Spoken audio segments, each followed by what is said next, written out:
दोस्तों, भारत सरकार समय समय पर योजनाएं लाती रहती है आर्थिक रूप से पिछड़े हुओं के लिए। भारत सरकार योजना लेकर आती रहती है कमजोर वर्ग के लिए, लेकिन मैं नहीं मानता कि सरकार की वो ये योजनाएं उन तक पहुंच पाती होगी एक्चुअल में जिनको इनकी बहुत जरूरत है। तो दोस्तों, हमारा भी फर्ज बनता है कि उन आदमियों तक इन योजनाओं को हम पहुंचा सके, अपना फर्ज निभा सके। दोस्तों, वो गरीब आदमी होते हैं, वो आपकी तरफ ना टकटकी लगाए देखते रहते हैं, उम्मीद से देखते रहते हैं कि हमारा साहब जो है वो पढ़ा लिखा है, पैसे वाला है, ज्ञानी है, वो हमारे को समय समय पर मार्गदर्शन करता रहेगा, गाइडेंस करता रहेगा कि कैसे हम आगे बढ़े, हमारा परिवार आगे बढ़े, हमारे बच्चे आगे बढ़ पाए। तो दोस्तों, आपका भी हमारा भी फर्ज बनता है कि समाज में कुछ योगदान दे। इसलिए इन योजनाओं के बारे में आपको भी जानना उतना ही जरूरी है जितना जरूरी इन आदमियों तक इन योजनाओं का पहुंचना। ठीक है दोस्तों, तो आज एक ऐसी योजना के बारे में बात करेंगे जिसके बारे में आपने बिल्कुल भी नहीं सुना होगा। बिल्कुल नई योजना है दोस्तों। योजना का नाम है PMSYM, प्रधानमंत्री श्रम योगी मानधन योजना। दोस्तों, ये भारत सरकार की सामाजिक सुरक्षा योजना है, सोशल सिक्योरिटी योजना है। इसमें कौन कौन भागीदारी कर सकते हैं, कंट्रीब्यूशन कर सकते हैं? दोस्तों, इसके लिए सबसे पहले भारत का नागरिक हो, 18 से 40 साल की उम्र हो, 15,000 से ज्यादा उसकी इनकम ना हो, असंगठित क्षेत्र का श्रमिक हो, अनऑर्गेनाइज क्षेत्र का वर्कर हो, जैसे कि घर पर काम करने वाले, रेहड़ी लगाने वाले, ईंट भट्ठे पे काम करने वाले, मोची, नाई, धोबी, रिक्शा चलाने वाले, भूमिहीन, ऐसे आर्थिक रूप से पिछड़े हुए जिनके पास कमाई का कोई परमानेंट साधन नहीं है दोस्तों। लेकिन एक चीज और भी जरूरी है, वो किसी भी तरह NPS में, EPFO में या ESIC में कंट्रीब्यूशन ना कर रहे हों, वो इनकम टैक्स रिटर्न ना भरने वाले हों। दोस्तों, अगर वो फिर 18 से 40 साल की जिनकी उम्र है, वो 60 साल तक इस योजना में कंट्रीब्यूशन करते हैं। तो दोस्तों, ये ऐसी ही योजना है जैसे अटल पेंशन योजना, 60 साल के बाद उनको जो है पेंशन मिलती है।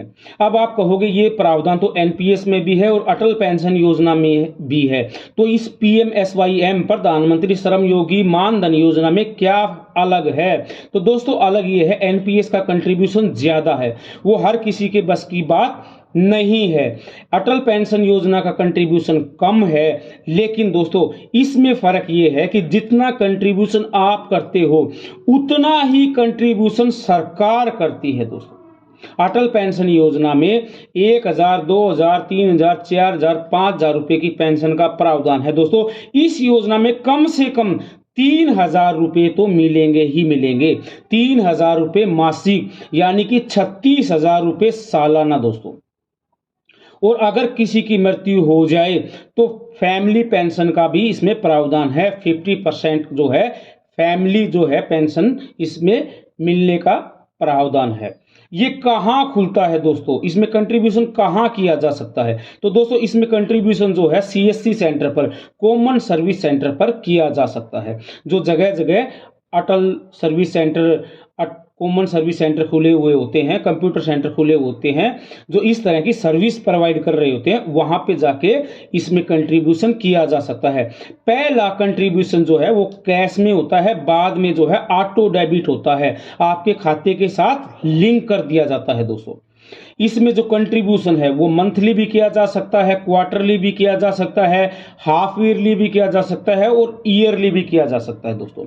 इसमें नॉमिनेशन का भी प्रावधान है। नॉमिनी का मतलब ये होता है दोस्तों, अगर किसी की मृत्यु हो जाए तो वो पैसा किसको मिलेगा, और अगर पेंशन होने से पहले किसी की मृत्यु हो जाए तो उसका जो नॉमिनी है उसके पास ये प्रावधान रहता है, या तो वो कंट्रीब्यूशन करके इसको आगे कंटिन्यू करे, वो 60 साल तक कंट्रीब्यूशन करता रहे, और जब 60 साल की उम्र हो जाए तो वो पेंशन उसको मिलना स्टार्ट हो जाएगी।